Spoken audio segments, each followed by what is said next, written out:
അമൃത് Veni hair elixir presents daily news സായാഹ്ന വാർത്തകൾ powered by Pulimoottil silks KSFE. എന്താ ഒരു മൂഡ് ഓഫ്? ഇപ്പൊ മുടി വല്ലാതെ കൊഴിയുന്നുണ്ട്, അതാ തോന്നുന്നു. ഈസ്ട്രജന്റെയും വൈറ്റമിൻ ഡിയുടെയും കുറവാണ് മിക്ക സ്ത്രീകളുടെയും മുടി കൊഴിച്ചിലിന്റെ പ്രധാന കാരണം. അമൃത് Veni hair elixir for women സ്ത്രീകളുടെ മുടിയുടെ വളർച്ചയ്ക്കും ശക്തിക്കും അത്യാവശ്യമായ herbal ഈസ്ട്രജനാലും vitamin ഡിയാലും സമ്പുഷ്ടമാക്കിയതാണ് Amrit Veni hair elixir for women. നമസ്കാരം, ഞാൻ ഷാജി പത്മനാഭൻ. ഡെയിലി ന്യൂസിന്റെ സായാഹ്ന വാർത്തകളിലേക്ക് സ്വാഗതം. ഇന്ന് മെയ് 3 ശനിയാഴ്ച. പഹൽഗാമിൽ ആക്രമണം നടത്തിയ ഭീകരർ വനത്തിനുള്ളിലെ ബങ്കറിലെന്ന് സൂചന. മനുഷ്യ സാന്നിധ്യം കണ്ടെത്തുന്ന ഡ്രോൺ പരിശോധന രാത്രിയിൽ നടത്തിയെങ്കിലും സൂചനകൾ ഒന്നും കിട്ടിയിട്ടില്ല. ഇതോടെയാണ് ഭീകരർ വനത്തിനുള്ളിലെ ബങ്കറിൽ ഒളിച്ചിരിക്കുന്നു എന്ന സംശയം സൈന്യത്തിനുണ്ടായത്. ബങ്കറിനുള്ളിൽ ആവശ്യമായ ഭക്ഷണം മുൻകൂട്ടി കരുതിയിരുന്നു എന്നും സംശയമുണ്ട്. ഭീകരരുടെ ആയുധങ്ങൾ വനമേഖലയിൽ ഉപേക്ഷിച്ചോ എന്നത് സംബന്ധിച്ചും തെരച്ചിൽ തുടരുകയാണ്. മനുഷ്യ സാമീപ്യം തിരിച്ചറിയാൻ കഴിയുന്ന പരിശീലനം നേടിയ നായകളെ അടക്കം സൈന്യം വനത്തിനുള്ളിൽ തെരച്ചിലിനായി ഉപയോഗിക്കുന്നുണ്ട്.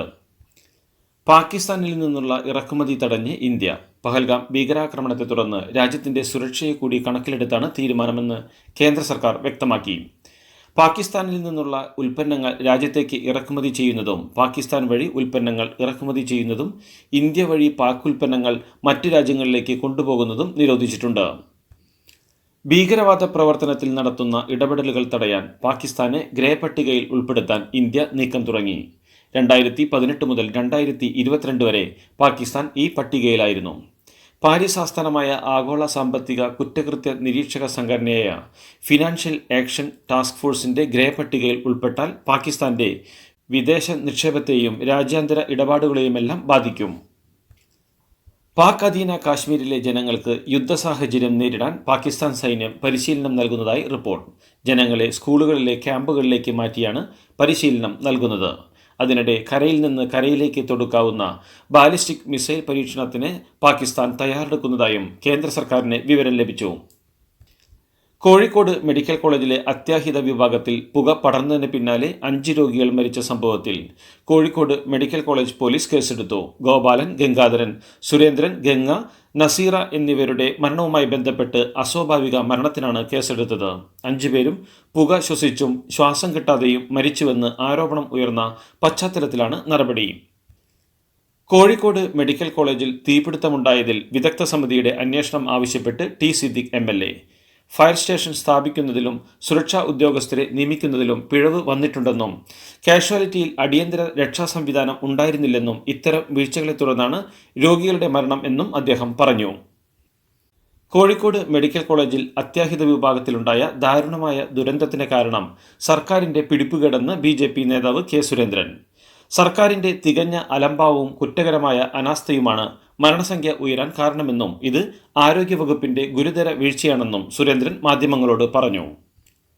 പുതിയ KPCC അധ്യക്ഷനെക്കുറിച്ച് ചർച്ച നടക്കുന്നില്ലെന്ന് KPCC president K. Sudhakaran. KPCC അധ്യക്ഷൻ മാറേണ്ട സാഹചര്യമില്ലെന്നും അക്കാര്യം ഹൈക്കമാൻഡ് ഇതുവരെ സൂചിപ്പിച്ചിട്ടില്ലെന്നും ആരുടെ പേരും നിർദ്ദേശിച്ചിട്ടില്ലെന്നും സുധാകരൻ പറഞ്ഞു. ഹൈക്കമാൻഡ് നിൽക്കാൻ പറഞ്ഞാൽ നിൽക്കുമെന്നും പോകാൻ പറഞ്ഞാൽ പോകുമെന്നും ദില്ലിയിൽ ഇന്നലെ നടന്ന ചർച്ചയിൽ തൃപ്തനാണെന്നും അദ്ദേഹം വ്യക്തമാക്കി. യഥാസമയം വാക്സിൻ എടുത്തിട്ടും പേവിഷബാധയേറ്റ കൊല്ലം വിളക്കൊടി കുന്നിക്കോട് സ്വദേശിയായ കുട്ടിയെ SAT ആശുപത്രിയിൽ ചികിത്സയ്ക്ക് പ്രവേശിപ്പിച്ചു. ദിവസങ്ങൾക്ക് മുമ്പാണ് മലപ്പുറം പെരുവള്ളൂർ സ്വദേശിയായ സിയ ഫാരിസ് കോഴിക്കോട് മെഡിക്കൽ കോളേജിൽ മരിച്ചത്. ഇതിന് പിന്നാലെയാണ് കൊല്ലത്തും സമാന സംഭവം ആവർത്തിക്കുന്നത്.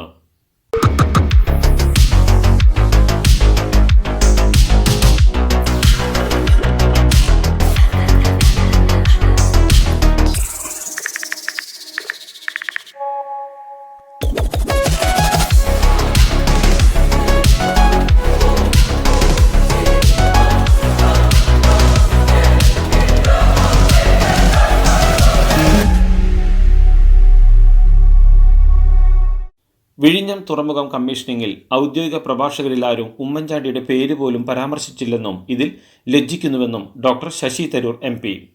ഉമ്മൻചാണ്ടിയുടെ സംഭാവനകളെക്കുറിച്ച് സംസാരിക്കാൻ താൻ ഉദ്ദേശിച്ചിരുന്നുവെന്നും എന്നാൽ തനിക്ക് സംസാരിക്കാൻ അവസരം ലഭിച്ചില്ലെന്നും തരൂർ പറഞ്ഞു.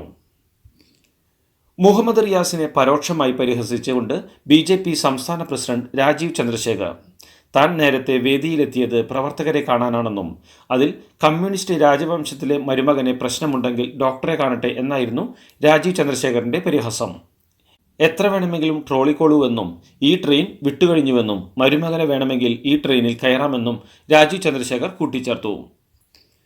BJP സംസ്ഥാന അധ്യക്ഷൻ വിഴിഞ്ഞത്തിന്റെ ഉദ്ഘാടന ചടങ്ങിൽ പങ്കെടുത്തത് കേരള സർക്കാരിന്റെ ഔദാര്യത്തിലല്ലെന്ന് BJP നേതാവ് കെ സുരേന്ദ്രൻ. കേന്ദ്ര സർക്കാരാണ് അദ്ദേഹത്തെ ഉദ്ഘാടന ചടങ്ങിൽ പങ്കെടുക്കാൻ നിശ്ചയിച്ചത്. SPG പ്രോട്ടോകോൾ അനുസരിച്ച് പ്രധാനമന്ത്രി എത്തുന്നതിന് മണിക്കൂർ മുമ്പ് സദസ്സിൽ എത്തേണ്ടതാണെന്നും അതുമാത്രമേ രാജീവ് ചന്ദ്രശേഖർ ചെയ്തിട്ടുള്ളൂ എന്നും സുരേന്ദ്രൻ പറഞ്ഞു. നട്ടലുള്ള നേതാവാണ് ഞങ്ങളുടേതെന്ന് BJP നേതാവ് ശോഭാ സുരേന്ദ്രൻ. രാജീവ് ചന്ദ്രശേഖർ കമ്മീഷനിംഗ് വേദിയിലിരുന്നതിനെ വിമർശിച്ച മന്ത്രി മുഹമ്മദ് റിയാസിനെ മറുപടി നൽകിയിരിക്കുകയാണ് ശോഭാ സുരേന്ദ്രൻ.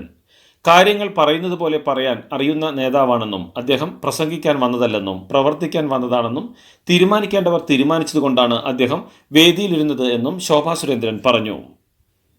വിഴിഞ്ഞം അന്താരാഷ്ട്ര തുറമുഖം കേന്ദ്രത്തിന്റെ കുഞ്ഞു തന്നെയെന്ന് SNDP യോഗം വൈസ് പ്രസിഡന്റ് തുഷാർ വെള്ളാപ്പള്ളി. വിഴിഞ്ഞം കമ്മീഷനിങ്ങിനെ തുടർന്ന് തുറമുഖത്തിന്റെ ക്രെഡിറ്റ് തങ്ങൾക്കാണെന്നുള്ള അവകാശവാദങ്ങൾ 3 മുന്നണികളും ഉയർത്തുന്നുണ്ട്. ഈ സാഹചര്യത്തിലാണ് തുഷാർ വെള്ളാപ്പള്ളിയുടെ പ്രതികരണം. മലയാള സിനിമയിലെ ഒരു പ്രമുഖ നടൻ വലിയ തെറ്റിനെ തിരികൊളുത്തിയിട്ടുണ്ടെന്ന് ചലച്ചിത്ര നിർമ്മാതാവ് ലിസ്റ്റിൻ സ്റ്റീഫൻ. ആ നടൻ വലിയൊരു മാലപ്പടക്കത്തിന് തിരികൊളുത്തിയിട്ടുണ്ടെന്നും ആ തെറ്റ് ഇനി ആവർത്തിക്കരുതെന്നും ആ തെറ്റ് വലിയ പ്രശ്നങ്ങൾക്ക് വഴിവെക്കുമെന്നും ലിസ്റ്റിൻ സ്റ്റീഫൻ പറഞ്ഞു.